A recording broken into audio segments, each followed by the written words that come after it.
En route, le premier film. La voix off, Modrs Lācis, le curé de la paroisse de Sainte-Thérèse de l'Enfant Jésus à Riga, Lettonie. Montage, Ekaterina Bolicheva et Valdis Zelenka. Musique et chant, trio instrumental et vocal Saruma. Conception graphique, Jānis Kalniņš. Réalisation, Jānis Logins. L'auteur remercie tous ceux dont les matériaux écrits et visuels ont été utilisés. Le film n'est pas prévu pour une représentation commerciale, mais l'auteur permet de le copier et de le dupliquer.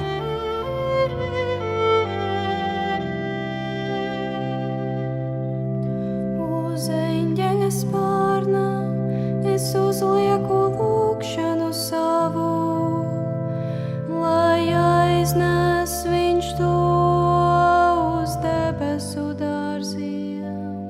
L'église favorite de Martin à Paris, Notre-Dame des Victoires. Ici, on a offert beaucoup d'Eucharistie aux intentions de Thérèse. Je mets ma prière sur l'aile d'un ange qui l'emporte au jardin céleste, là-haut, que le petit enfant Jésus et la petite Thérèse transforment cette prière en rose magnifique. Que cette pluie merveilleuse arrose la terre, qu'elle l'arrose. Par zemi šāds brīnišķīgs lietus, lai nolīst par zemi.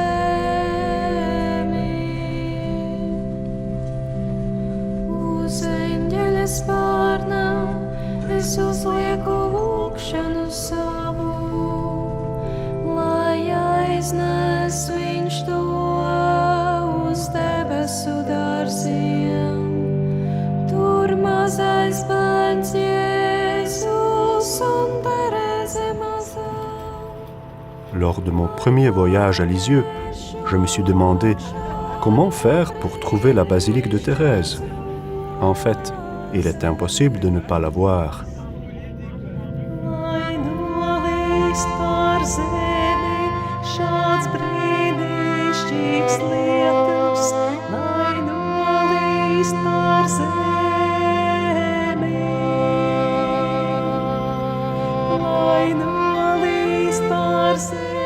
Lisieux. Aujourd'hui, 18 octobre 2008, préparation silencieuse et priante à la fête de la béatification qui se tiendra demain dans la basilique de Thérèse. Uz eņģeļa spārna es uzlieku lūgšanu savu, lai aiznes viņš to uz debesu dārziem. Tur mazais bērns Jēzus un Terēze mazā, lai pārvērš šo lūgšanu brīnišķās rozes, lai nolīst par zemi šāds brīnišķīgs lietus, lai nolīst par zemi. Mais nous devons continuer notre chemin vers le berceau de Martin, la ville d'Alençon. Ce soir, une célébration s'y tiendra. Brīnišķīgs lietus, lai nolīst par zemi.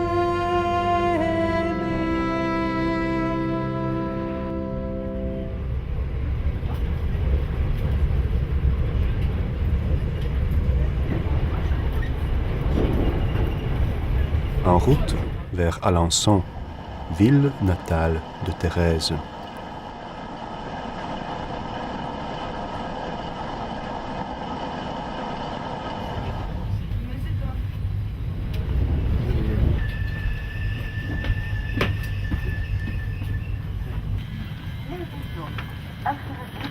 Une petite station ferroviaire en Normandie. La Normandie n'occupe que 5% du territoire français, mais cette région a donné 2 patronnes célestes à la France et au monde entier. Le 30 mai 1431, Jeanne d'Arc est devenue sainte en acceptant le martyre sur le bûcher. Mais 500 ans plus tard, la Normandie a donné Sainte Thérèse de l'Enfant Jésus et de la Sainte Face.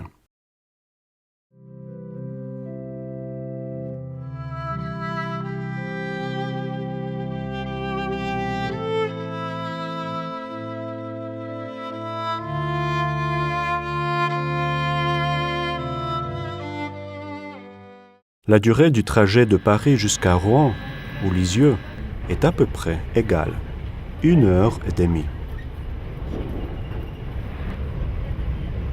Environ 100 km séparent Lisieux d'Alençon. Avec correspondance, nous passons en route quelques heures.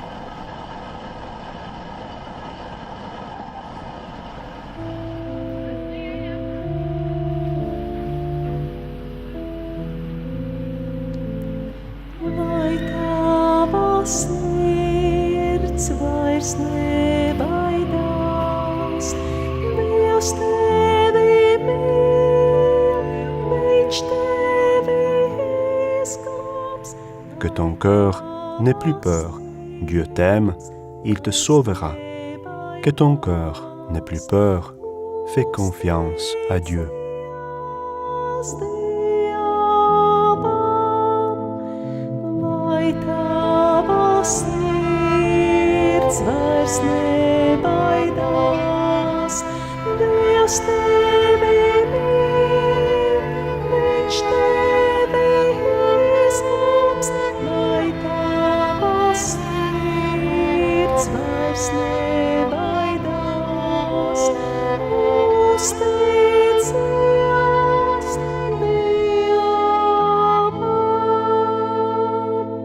Alençon. C'est dans cette ville que le père de Thérèse, lui, a fait la connaissance des Zélie. Là, ils se sont mariés. Là, ils ont vécu. C'est en leur honneur que nous célébrons aujourd'hui une grande fête. La ville se trouve à 170 km de Paris. À l'époque de Thérèse, 16 000 personnes y habitaient.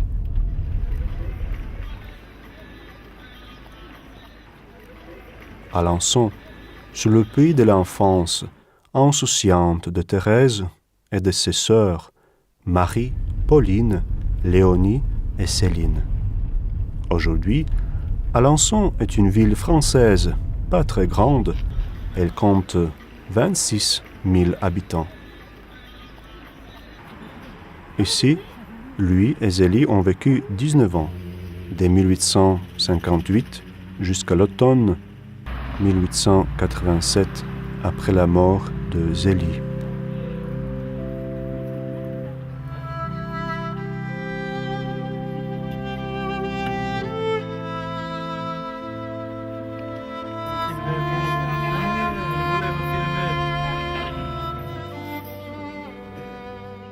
Dans la maison familiale de lui et Zélie, un musée s'est installé. Cette jolie chapelle a été construite juste à côté. On peut rappeler l'expression préférée du père de Thérèse, Louis Martin, « belle comme une chapelle ».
Dieu, ne m'oublie pas. J'écouterai ta voix Mon Dieu, j'aime ta croix. Mon Dieu, je ne vis que pour toi. Comme les oiseaux trouvent un logement, l'homme cherche le royaume de Dieu. Ma joie est vivre dans ta grâce. Je t'offre ma prière de tout mon cœur.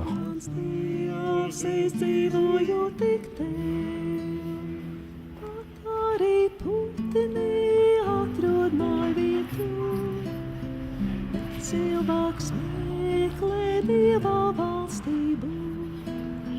Mans prieks ir dzīvot tavā žēlastībā. Kvēlu lūkšanu no sirds tev veltīt.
La célébration de la béatification de lui et de Zélie Martin dans le berceau de la famille à Alençon, la rue de Sainte-Thérèse, le 18 octobre 2008.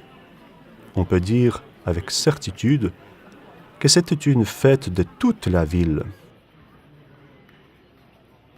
Et certainement, la fête dans cette église où lui et Zélie se sont mariés, où tous les matins, ils ont participé à l'Eucharistie.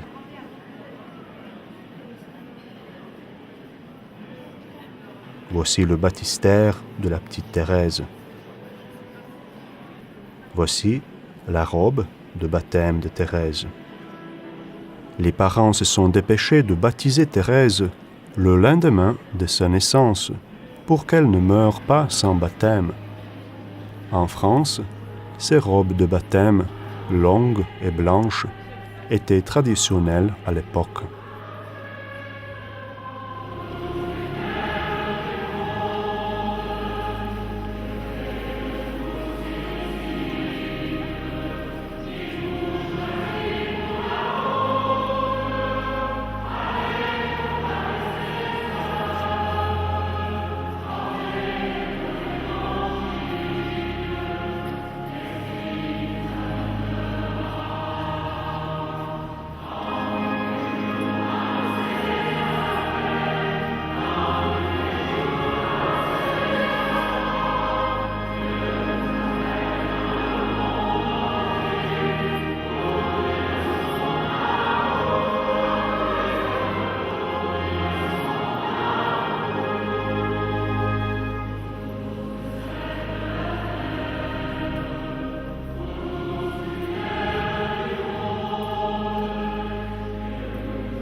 qui vont être proclamés bienheureux demain à Lisieux.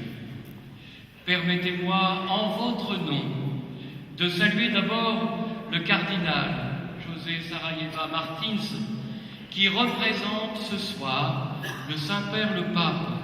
Et d'autres cardinaux et évêques, tout le clergé, les représentants du pouvoir laïque, la délégation des Lisieux, tous qui ont préparé cette rencontre. Dans cette ville, lui et Zélie Martin ont vécu avec leurs enfants. Il y a 150 ans, ils se sont mariés ici. Ils fréquentaient cette église, toute la famille y priait. Tous les matins, et ils participaient à l'Eucharistie. Ce soir, nous venons pour leur confier nos familles et tous ceux qui nous sont proches. Nous prions les parents de Thérèse de prendre nous tous sous leur protection. Au nom du Père et du Fils et du Saint-Esprit, la paix soit avec vous. Je suis heureux de vous rejoindre en cette veille de la béatification de Louis et Zélie Martin. Je vous invite à entrer dans l'action de grâce pour tous les dons reçus du Seigneur, en particulier pour les dons de la famille comme espace de vie et de veille de la foi. La famille aussi souvent blessée dans son unité et dans sa vocation à l'amour. Suppliant la miséricorde du Seigneur, nous nous reconnaissons pécheurs. Je confesse à Dieu Tout-Puissant.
Tobie et Sarah de l'Ancien Testament, les saints patrons, Louis Martin et Zélie Guérin, s'identifiaient à eux sur la médaille du mariage.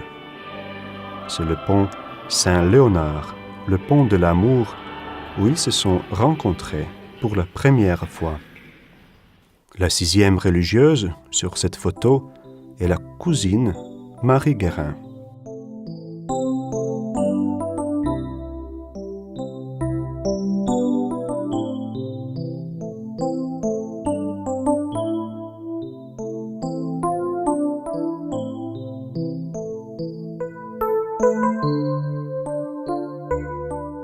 Alençon, comme un lieu d'habitation, a commencé à se former depuis déjà le IVe siècle.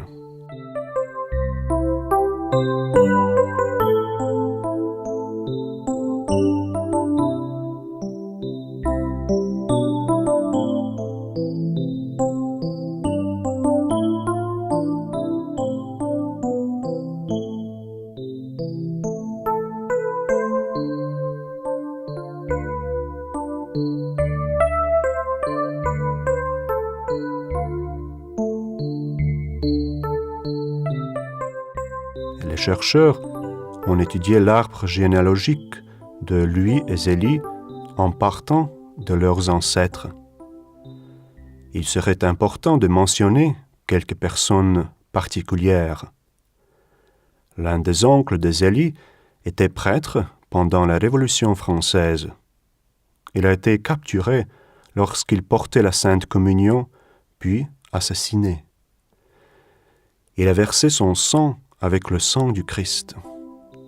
Le père de lui était capitaine dans l'armée de Napoléon. Chaque soir, dans ce temps, il priait Dieu à genoux après une journée pénible.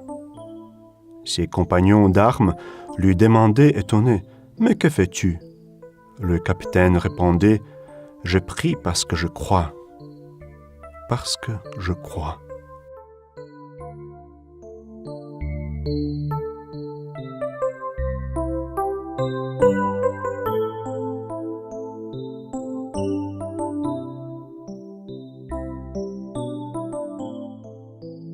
La maison des Martins à Alençon.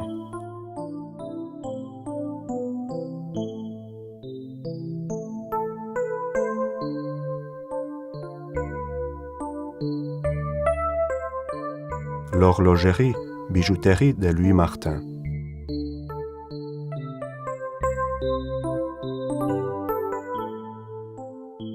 Nous voyons la porte d'entrée de l'atelier.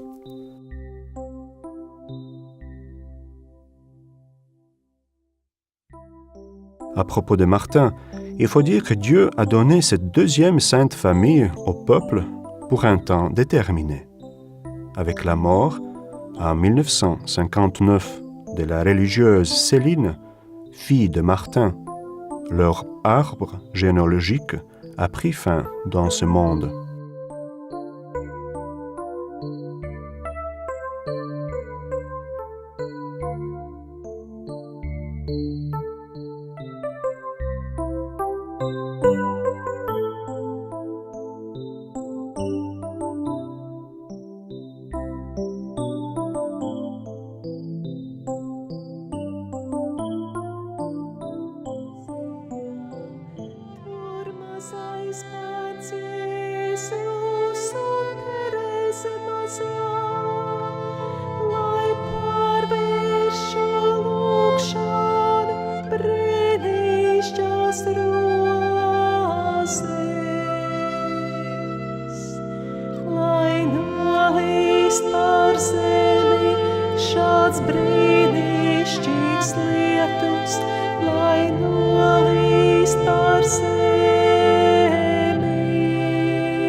Comme le soleil brille sur les cèdres et sur chaque petite fleur, comme si cette dernière était seule sur la terre, ainsi notre Seigneur prend soin de chaque âme comme si elle était la seule, l'unique.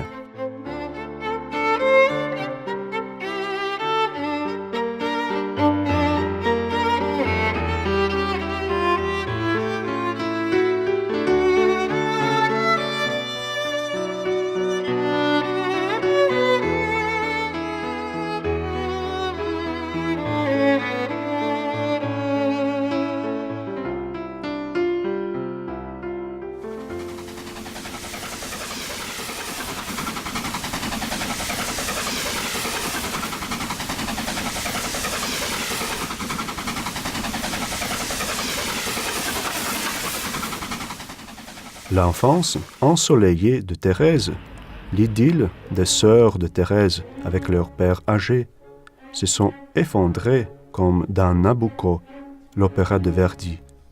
Le pèlerinage à Lourdes, effectué dans l'espoir de recevoir la grâce de guérison, a affaibli encore plus la femme déjà exténuée par la maladie. Zélie ne pouvait même pas ouvrir la porte de l'église par ses propres forces.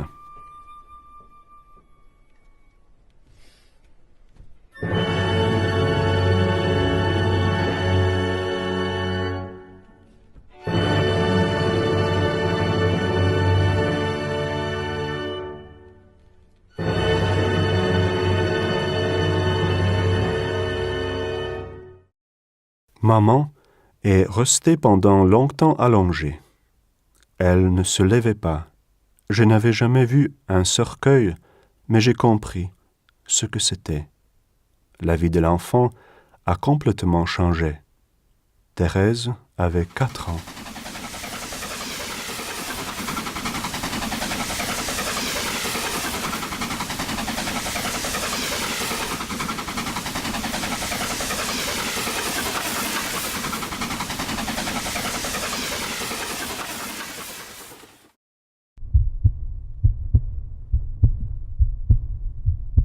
Revenons à la vie de Zélie.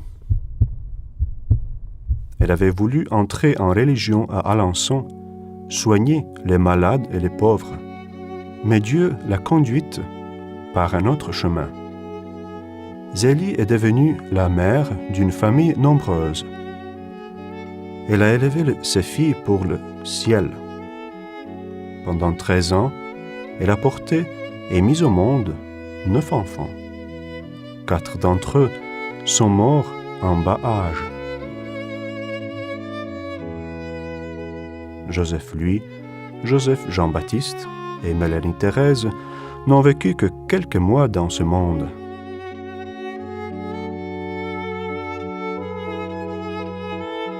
Mais surtout, Zélie a été bouleversée par la mort d'Hélène, qui avait 5 ans.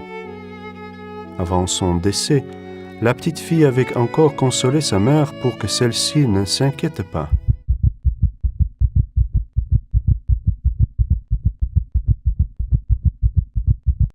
Et 5 minutes plus tard, elle est décédée.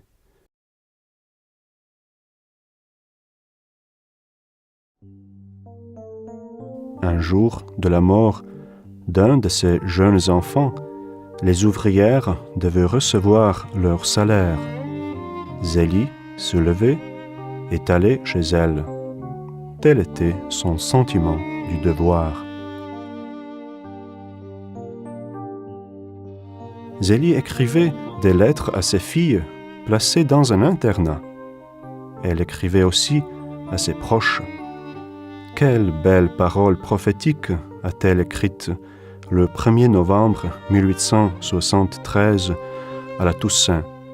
Cette année-là, Thérèse était déjà née. Je lui dis, « Mes chères filles, vous devez fidèlement servir le bon Dieu pour qu'un jour, vous aussi, vous soyez parmi les saints dont nous célébrons la fête aujourd'hui. 3 membres de la famille sont déjà canonisés officiellement et le procès de Léonie est ouvert. » L'un de mes amis, qui avait perdu sa femme à peu près au même âge que Zélie, m'a dit « Je me sens comme si on avait coupé une moitié de moi-même. » C'était certainement aussi le sentiment de Louis Martin.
Pour apaiser leur douleur après la mort de Zélie, en novembre de la même année, le père et ses filles ont déménagé à Lisieux pour se rapprocher des membres de la famille de sa femme décédée.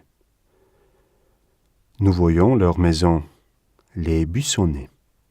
C'est ici qu'ont grandi les 5 sœurs devenues plus tard religieuses. À l'époque de Thérèse, Lisieux comptait environ 16 000 habitants. Actuellement, il y en a près de 22 000.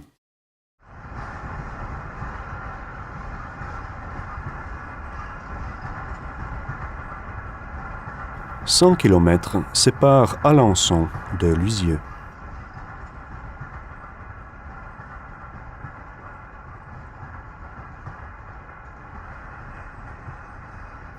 Lisieux se trouve à 50 km de la Manche.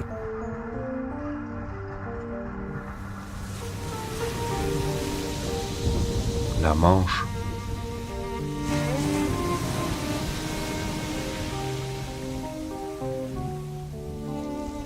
La vie religieuse de Léonie, l'une des sœurs de Thérèse, est liée à Caen. Elle était entrée dans le couvent de la Visitation.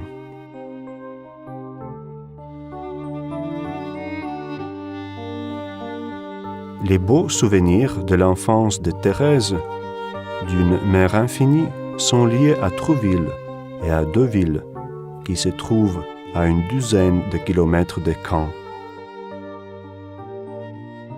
Louis-Martin a passé 3 années de sa vie au Bon Sauveur, l'hôpital psychiatrique de Caen, qui comportait 1700 malades mentaux. C'est beaucoup.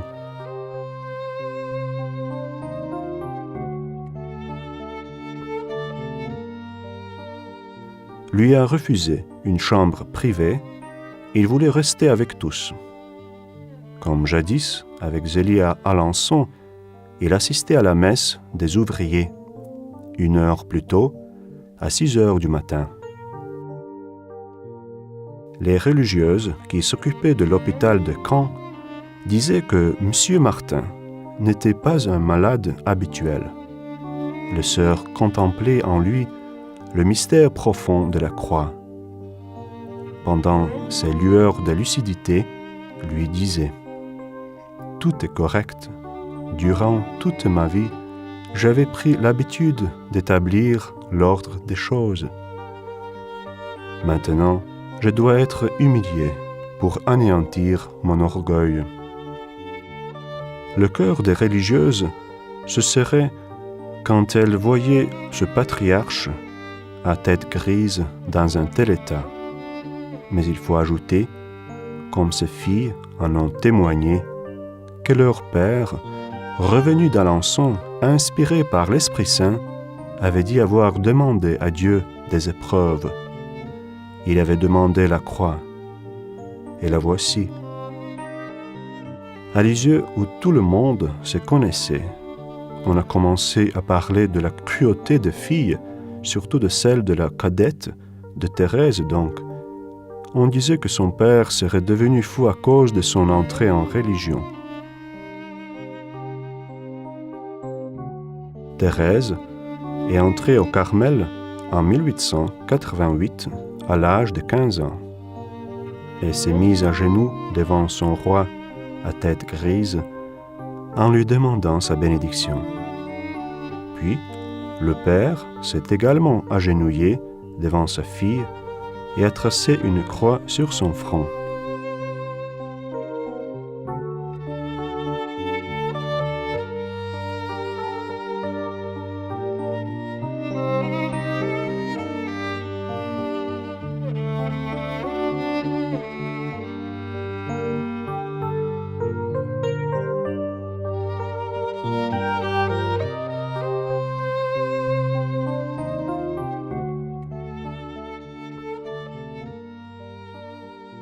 Thérèse avait appris que son père se couvrait la face d'un mouchoir pendant les crises dues à sa maladie.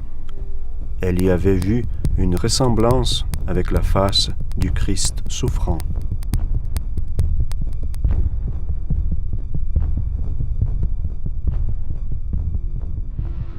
Elle a donc décidé d'ajouter à son nom de religieuse de la Sainte Face.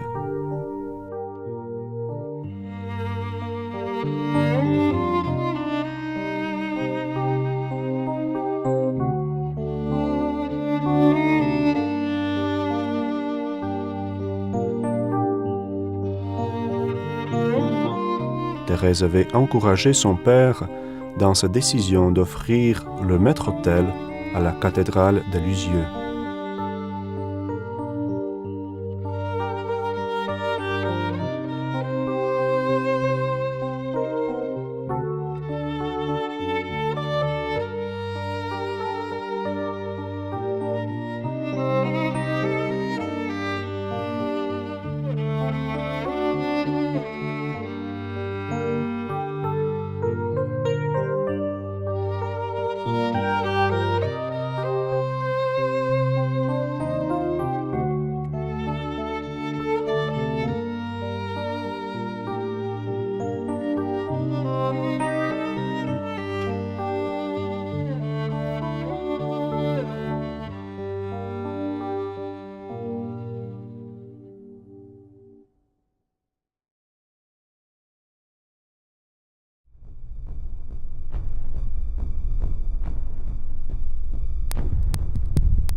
Un soir, accrochée à la main du père et regardant le ciel étoilé, Thérèse s'est écriée « Papa, papa, regarde, mon nom est écrit dans le ciel. »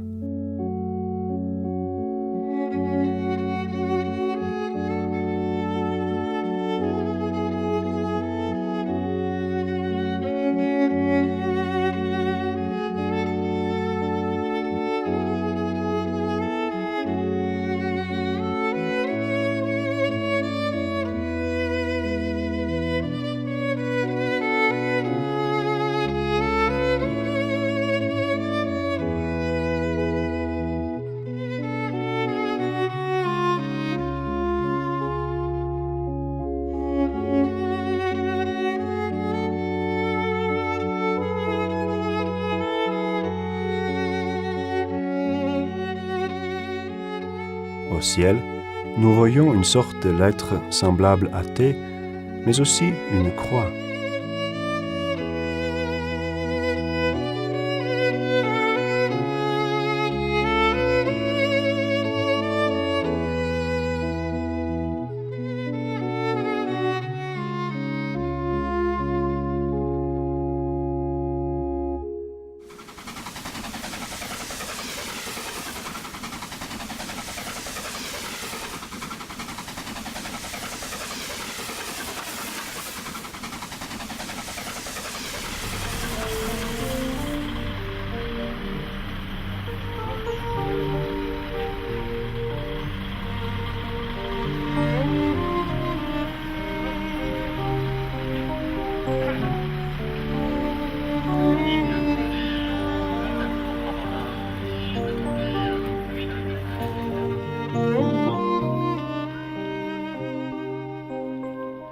Encore quelques instants, et dans la basilique de Sainte-Thérèse, toute l'Église catholique béatifiera les époux Martin, Louis et Zélie. Le père, le chef de la famille, Louis Martin. La mère, Zélie Martin. Leur fille aînée a vécu 80 ans dans ce monde. Pauline, 90 ans. Léonie, 78 ans. Le 2 juillet 2015, on a ouvert officiellement le procès en béatification de Léonie. Céline a vécu 90 ans, mais la sœur chérie, la célèbre sœur Thérèse, Thérèse de l'Enfant Jésus, n'a passé dans ce monde que 24 ans. Elle est la dernière née, mais elle est la première née au ciel.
Zélie a dit à propos de Thérèse, « Elle rit toute la journée. » Mais Jésus a dit, « Quiconque accueille ce petit enfant à cause de mon nom, c'est moi qui l'accueille. »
Avec l'autorisation du pape, le cardinal Martins annonce lui et Zélie bienheureux.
Filhos et do Espírito Santo.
Regardez.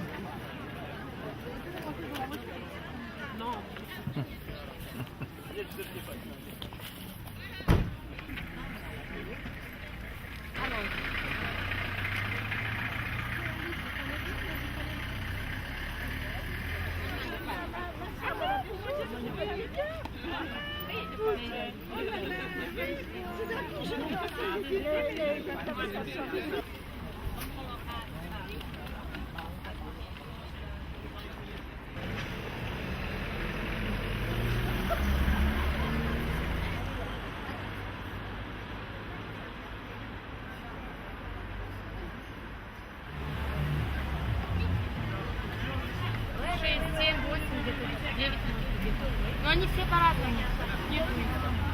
Xavier тоже. Ну, не знаю.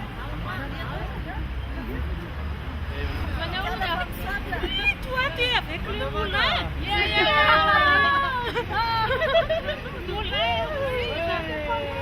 Vous êtes chez vous? La joie des retrouvailles entre les enfants de Dieu de Lettonie et de Madagascar.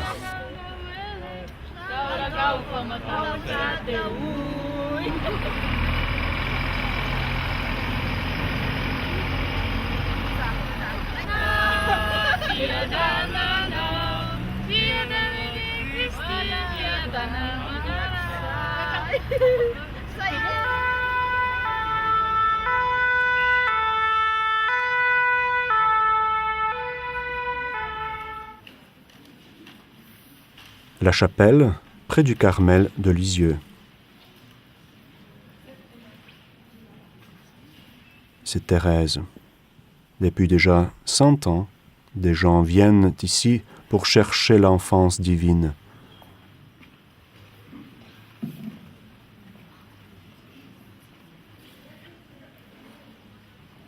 À côté, les sœurs de Thérèse, les filles du Carmel. Ils ont réalisé leurs rêves.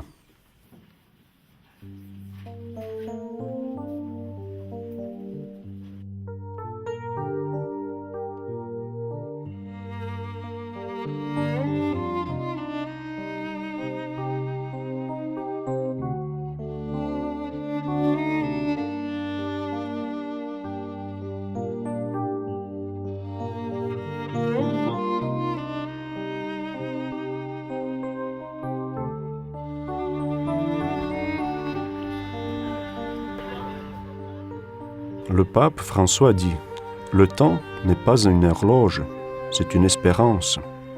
Remplissons le temps de notre vie de bonnes œuvres. »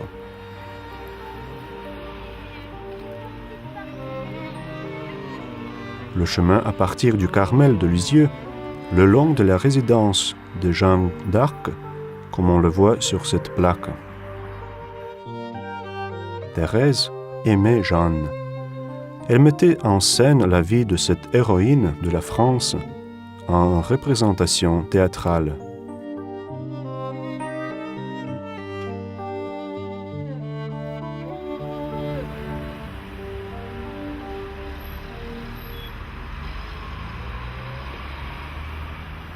D'ici, il y a environ 1 kilomètre jusqu'à la maison de Martin.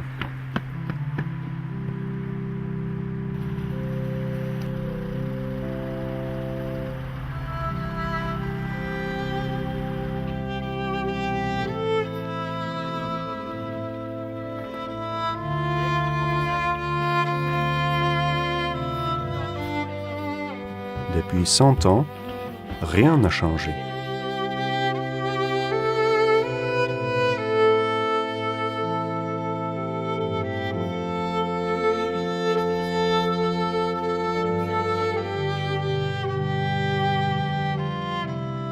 Voici une effigie de la fameuse statue de la Vierge qui, lors de la Pentecôte, a souri à Thérèse.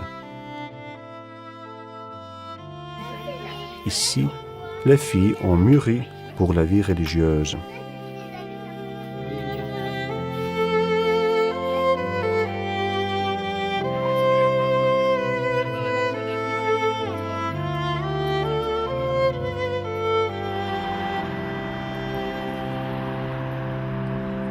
Zeņģeļa spārnā es uzlieku lūgšanu savu, lai aiznes viņš to uz debesu dārziem.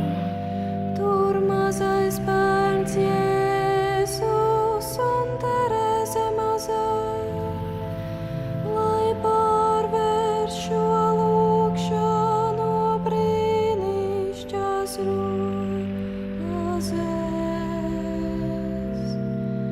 Lai nolīst pār zemi šāds brīnišķīgs lietus, lai nolīst pār zemi.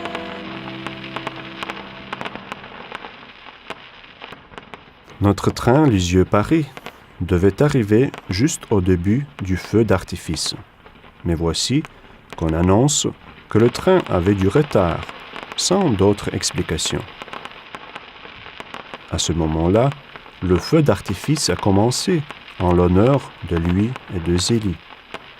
Dans mon cœur, j'ai compris que Thérèse avait retenu le train pour que nous aussi, de ce quai, nous puissions rendre hommage à ses parents. Le feu d'artifice fini, le train est arrivé.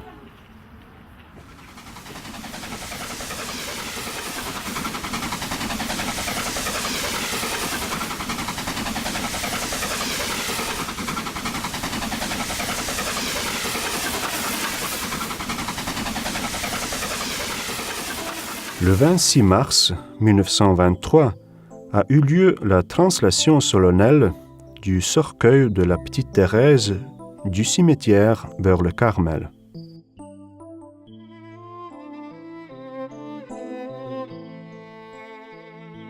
Quand la tombe a été ouverte, une odeur de roses et de violettes s'est répandue. Puis, dans une voiture tirée par des chevaux blancs, Thérèse a fait sa première procession vers le Carmel qu'elle avait tant aimé.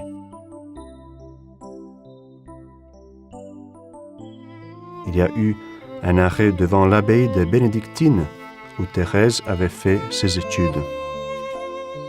Les sœurs bénédictines avaient préparé Thérèse à sa première communion. Voici la robe de la première communion de Thérèse. La procession a emprunté les rues les plus importantes vers le Carmel. La ville était bondée. Il y avait environ 50 000 personnes. La police avait signalé que tout le monde s'était comporté d'une manière très disciplinée. Une délégation américaine, une escorte française d'honneur, environ 400 prêtres ont participé à cette procession.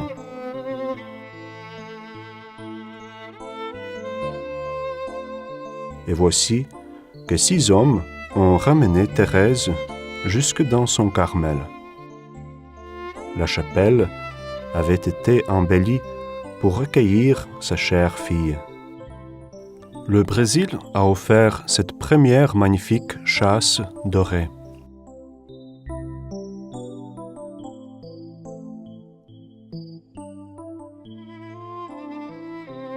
Après avoir passé 25 ans dans le cimetière, Thérèse se relevait et elle voyagera dans le monde entier.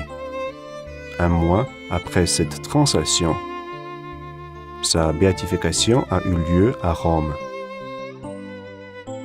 2 ans plus tard, sa canonisation.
Ces jours-ci, en Lettonie, le Carmel est aussi en fête.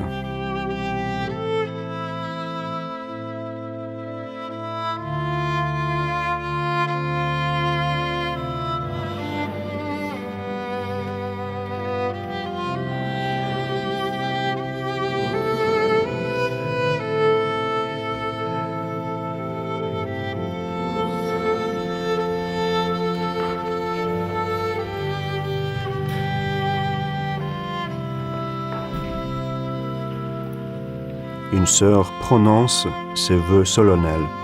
Librement, elle remet toute sa vie entre les mains du Christ.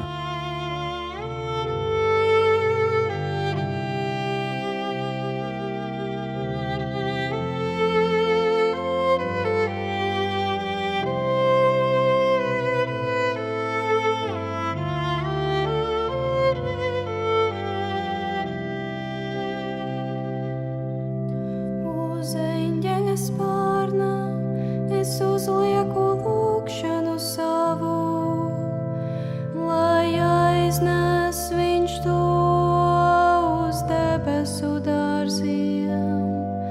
Tur mazais bērns Jēzus un Terēze mazā, lai pārvērš šo lūgšanu brīnišķās rozes,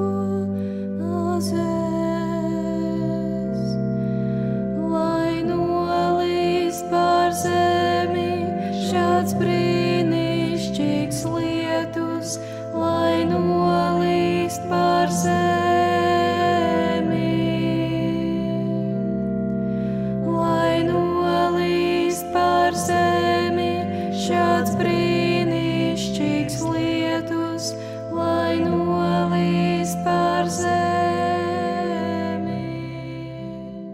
Il s'agit du premier Carmel de Lettonie, à Ixchil, non loin de Riga, au bord de la Daugava, où l'apôtre de la Lettonie, Saint Ménard, a commencé à convertir les tribus locales au Christ.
Le séminaire de Riga porte le nom de Sainte Thérèse de l'Enfant Jésus. Presque dans chaque église de Lettonie, il y a soit un portrait de Thérèse, soit une chapelle particulière, ou un coin où on peut l'honorer ou demander son intercession.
En été 2007, la chasse des reliques de Sainte Thérèse a fait le tour des églises de Lettonie. Le grand amour que les gens offraient à Thérèse a été confirmé par le fait que beaucoup d'églises à la campagne, remplies de gens, attendaient le reliquaire de Thérèse jusqu'à 1h, 3h, 5h du matin.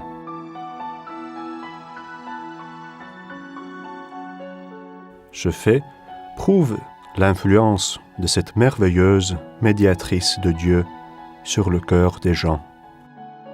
La glorification de Thérèse en Lettonie a commencé dans les années 30 grâce au vénérable évêque Boleslas Sloskans qui avait passé beaucoup de temps dans les prisons soviétiques.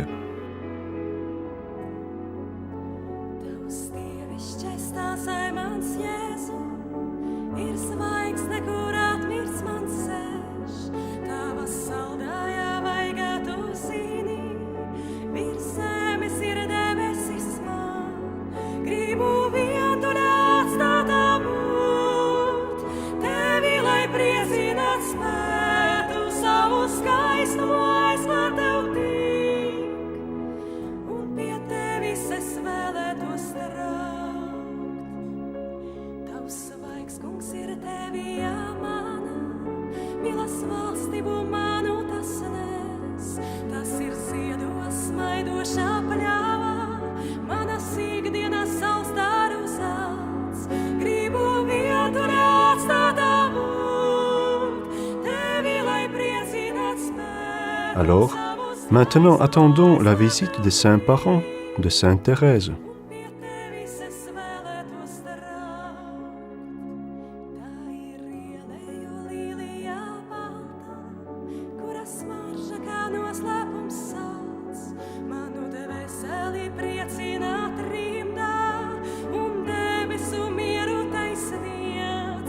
Gribu vietu atstāt būt, tevi, lai priecināt spētu, savu skaistumu aizklāt tev tik, un pie tevis es vēlētos raukt. Dans cette chapelle très calme, au cours du mois d'hiver le plus court, Thérèse repose en paix, mais son âme, au ciel, intercède sûrement pour les sœurs ici au Carmel et pour nous tous dans le monde entier.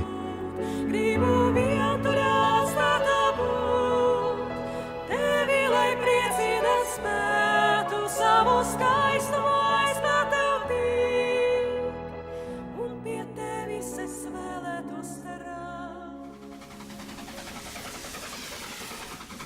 Cependant, revenons encore à cet événement tellement important pour Thérèse, son pèlerinage à Rome pour rencontrer le pape.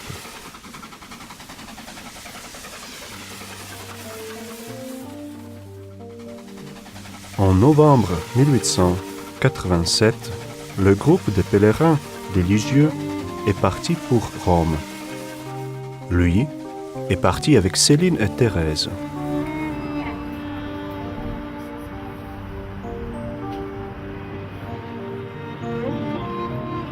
À Paris, la famille aimait prier dans l'église de Notre-Dame de Victoire. Actuellement, c'est une basilique.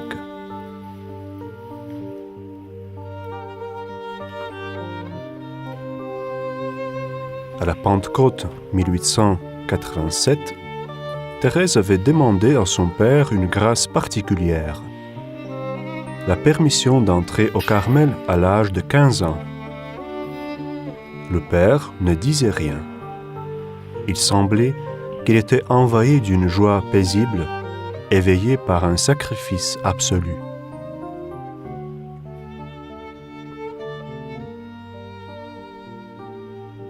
Il s'est écrié que Dieu lui avait fait un grand honneur en lui demandant toutes ses filles.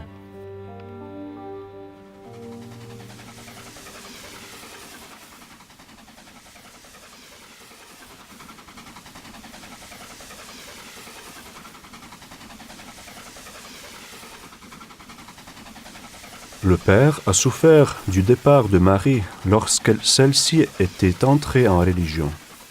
Il espérait qu'elle resterait toujours près de lui et l'aiderait dans la tenue de la maison. Pauline ressemblait à Zélie et aspirait au cloître. Elle fut la première à entrer au Carmel en 1882, à l'âge de 20 ans.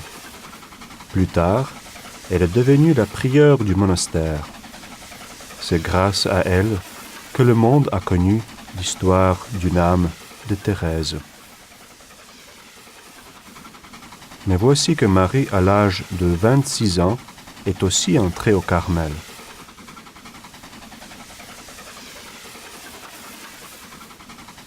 On a présenté lui au pape Léon XIII comme le père de 2 carmélites, mais ici, à côté, il y en avait encore 2, Thérèse et Céline. Cette Thérèse dont la demande avait tellement saisi le père qui avait accepté ce martyre du cœur.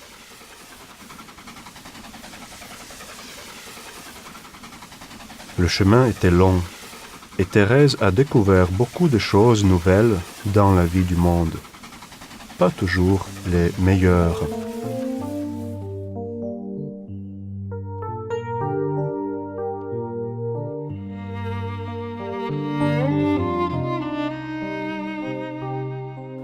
Céline est entrée au Carmel après la mort de son père.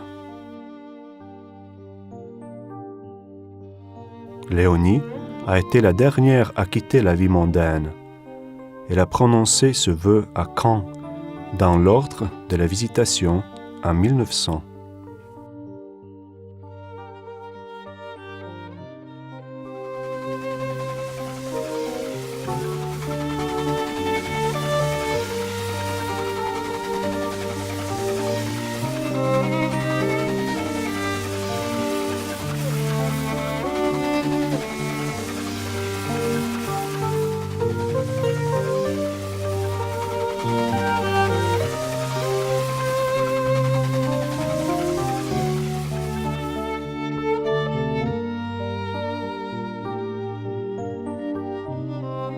La maison de la Sainte Famille à Lorette, elle a plu à Thérèse par sa simplicité.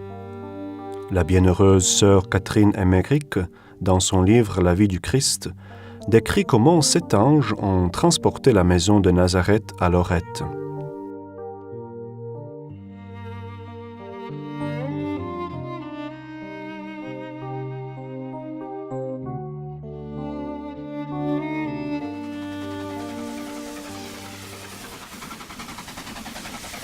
Celui-ci a été le plus long et le plus important pèlerinage dans la courte vie de Thérèse. Elle l'a fait avec sa sœur chérie Céline et son roi.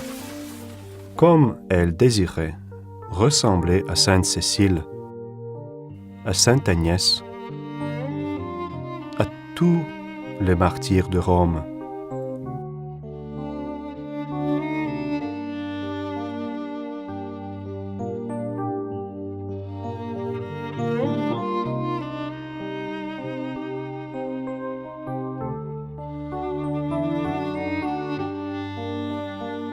En voyant le pape Léon XIII, le cœur de Thérèse a tremblé, mais Céline l'a encouragée. « Parle !»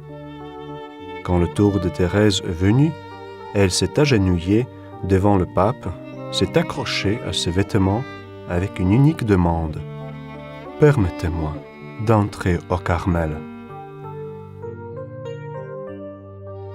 Si c'est la volonté de Dieu, le pape l'a consolée. Et 2 gardes ont dû amener la jeune fille éplorée.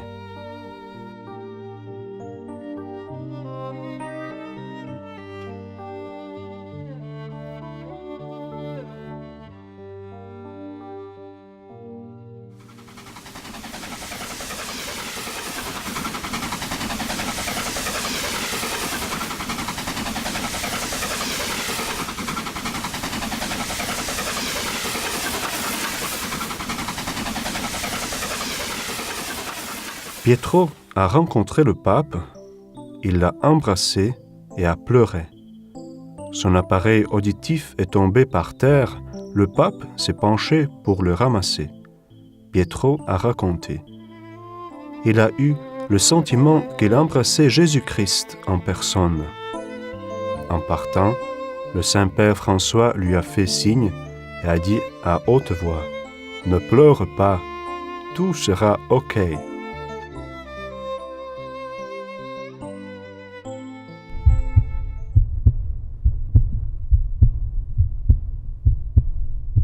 Pietro est né le 25 mai 2002 à Monza, dans le diocèse de Milan, avec de très graves lésions pulmonaires qui auraient dû entraîner la mort en peu de temps.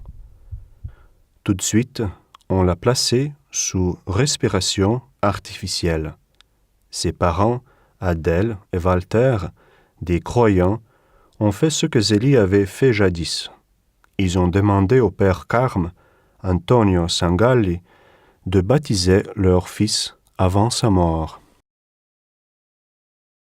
Le père Antonio leur a donné la photo de lui et Zélie et conseillé de commencer sans délai la neuvaine en demandant à Dieu la guérison par leur intercession.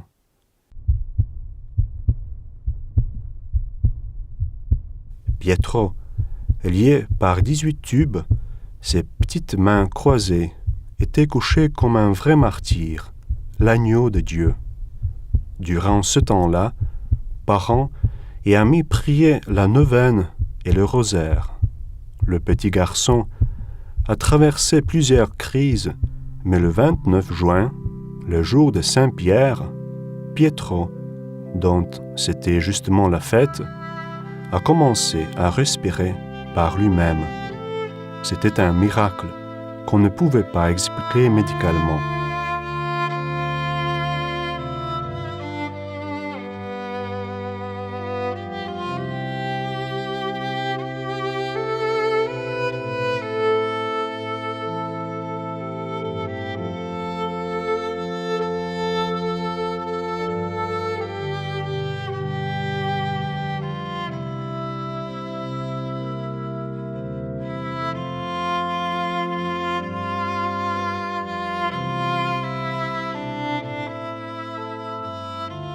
Le 27 juillet, 33 jours plus tard, Pietro a regagné son domicile.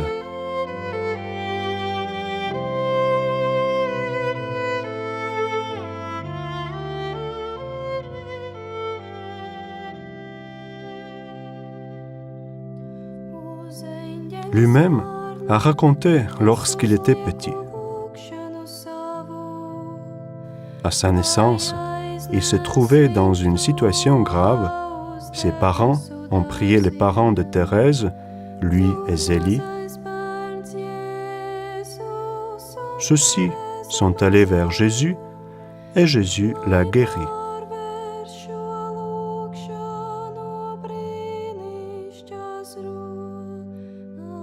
Ici, nous voyons Pietro avec sa famille, le cardinal Martins, qui a dirigé la fête de la béatification à Lisieux.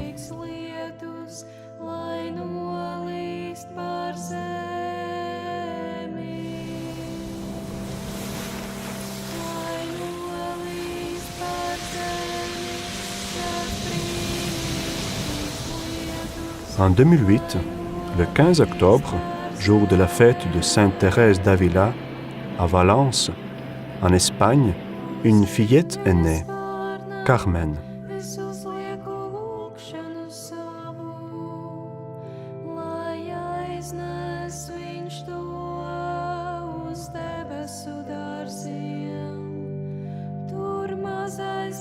C'était une grande prématurée, née à 7 mois de grossesse.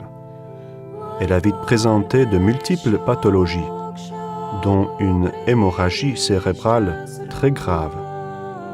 Les médecins ont dit qu'elle allait mourir. Désespéré par l'état de sa fille, son père s'est hâté chez les sœurs du Carmel. À haute voix, il a imploré le secours divin. Et la suite ressemble au miracle de Pietro. Tout le monde a prié, tout le monde a demandé l'aide de lui et de Zélie. Après 2 semaines critiques, la fillette a commencé à se rétablir. L'hémorragie cérébrale a disparu. Maintenant, Carmen se porte bien et fréquente l'école.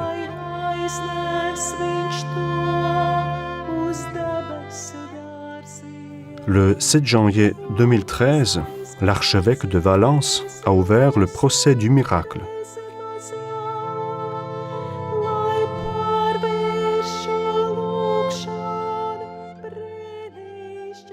Qui s'est conclu le 18 octobre 2015 au Vatican pendant le synode de tous les évêques du monde, le synode pour la famille.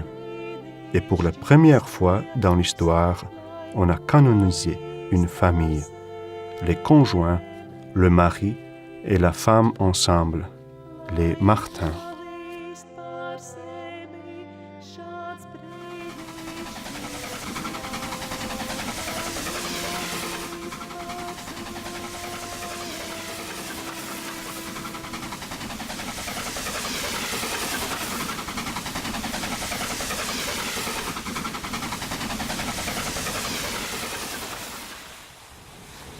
Revenons encore à Lisieux pour terminer le premier film sur la famille de Sainte Thérèse.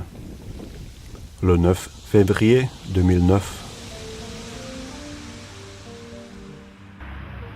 dans l'avenue de la basilique existe le foyer Louis et Zélie Martin pour accueillir les pèlerins.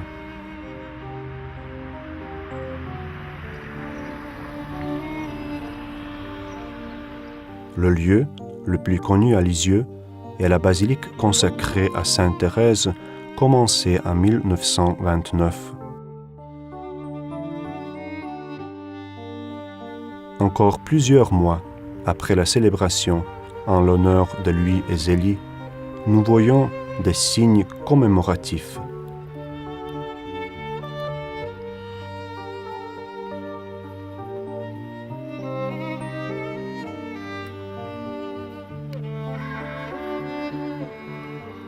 En ce moment, la basilique se repose, des ouvriers font de petits travaux.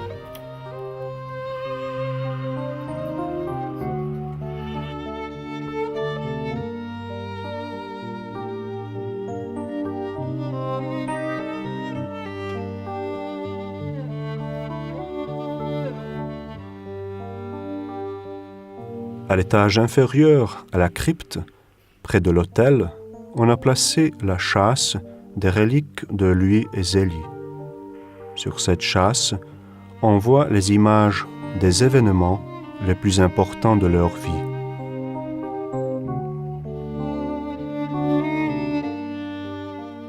Et voilà que maintenant le père et le mère sont aussi accueillis dans la basilique de leur fille.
Ce film est un hommage à la Sainte Famille Martin et au Carmel par le monde entier.